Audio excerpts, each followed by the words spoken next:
Assalamualaikum warahmatullahi wabarakatuh. Selamat pagi, salam sejahtera untuk kita semua.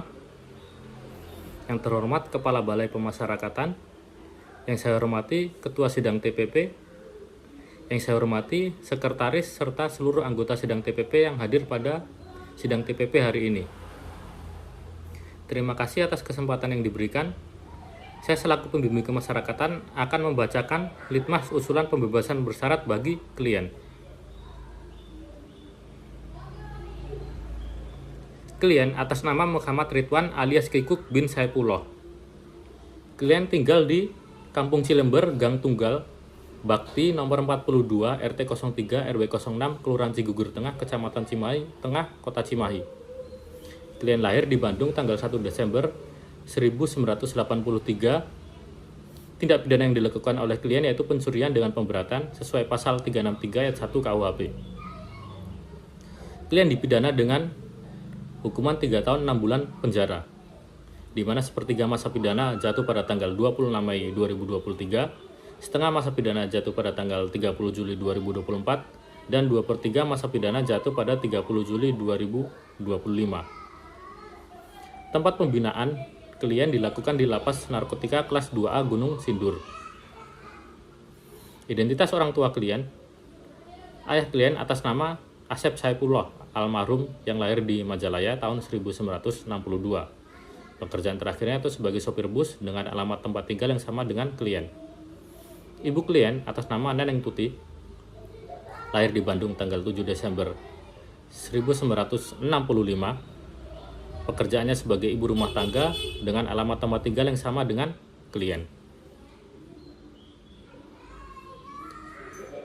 Riwayat tingkah laku klien memiliki kebiasaan positif, yaitu membantu istrinya di rumah. Jadi klien itu sering bantu-bantu pekerjaan rumah tangga dan merawat anaknya, sehingga membantu pekerjaan istrinya, meringankan pekerjaan istrinya di rumah. Kemudian klien juga dikenal sebagai pribadi yang suka menolong teman-temannya yang butuh bantuan. Selain itu, klien juga punya bakat untuk bermain sepak bola, di mana klien itu sering ikut turnamen dulu ketika masih muda, dan juga pernah ikut akademi sepak bola Persib Junior. Nah, beberapa kebiasaan negatif klien yaitu klien tidak pernah sholat 5 waktu. Kemudian klien itu merupakan perokok berat, di mana sehari bisa menghabiskan 3-4 bungkus rokok.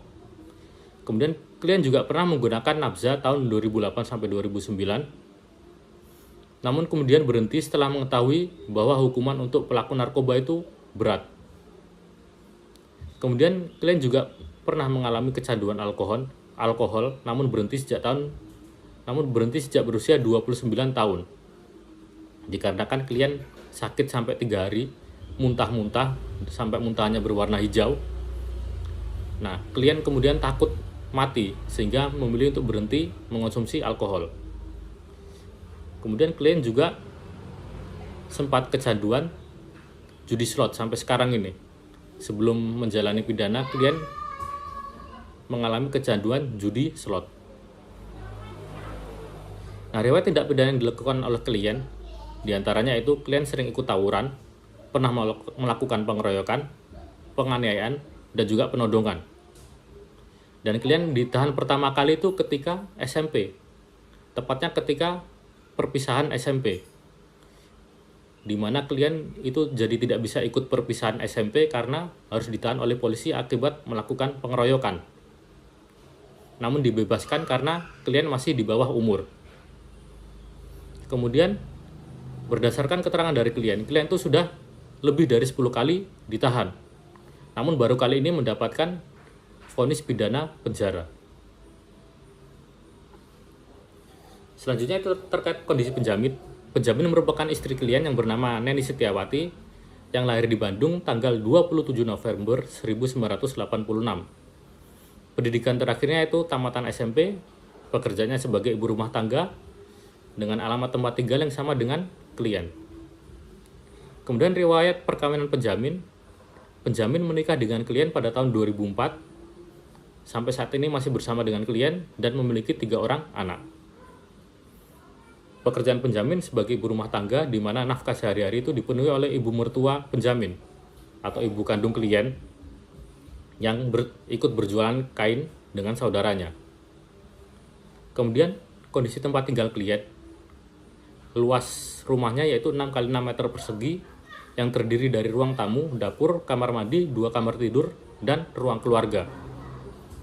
Kemudian relasi sosial penjamin dikenal baik oleh anggota masyarakat di sekitar tempat tinggal penjamin.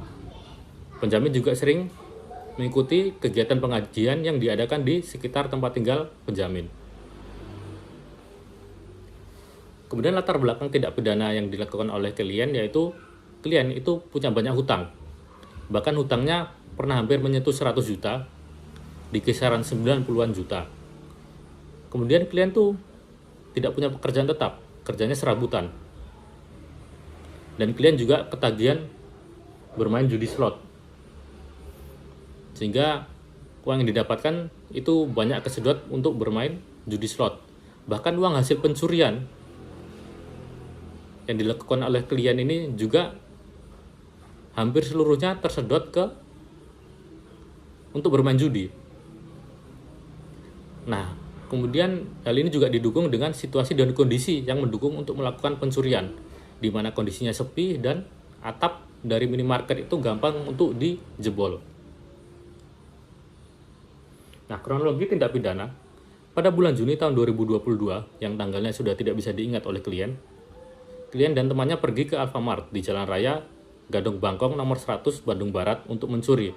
Namun tidak jadi karena masih banyak warga yang beraktivitas.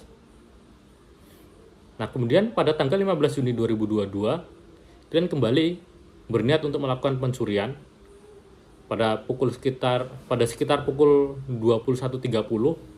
Klien menjemput temannya dengan motor, kemudian pergi ke Alfamart untuk melakukan pencurian. Nah, setibanya di lokasi, klien itu mengambil meja kecil yang ada di depan minimarket, memindahkannya ke tembok pembatas, kemudian menggunakannya untuk memanjat masuk ke dalam Alfamart.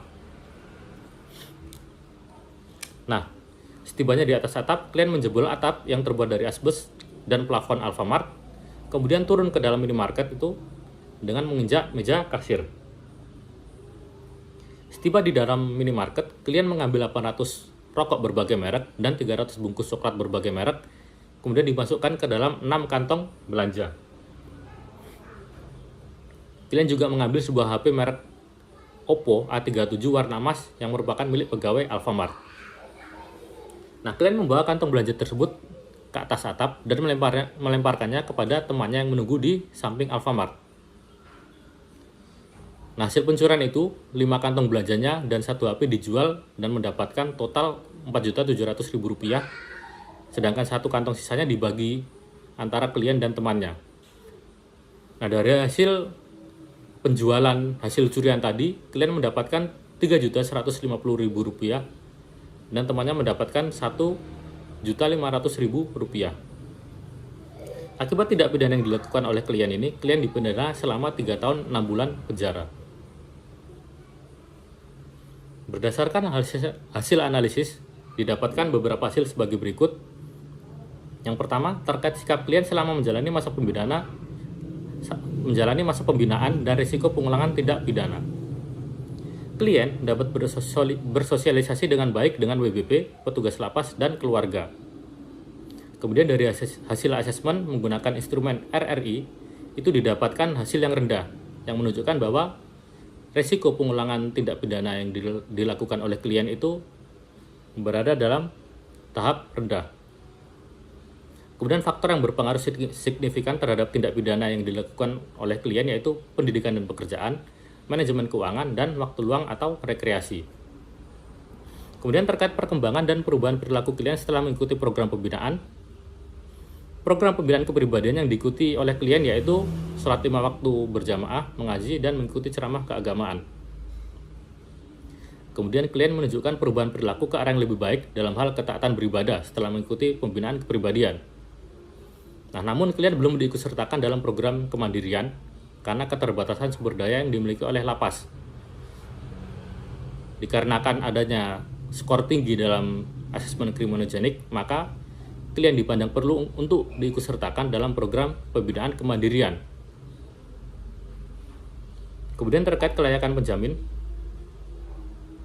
Penjamin merupakan istri klien yang bekerja sebagai ibu rumah tangga, di mana penjamin bersedia membantu mengawasi klien agar tidak melakukan pelanggaran tindak pidana yang diperkuat dengan adanya surat pernyataan bermaterai.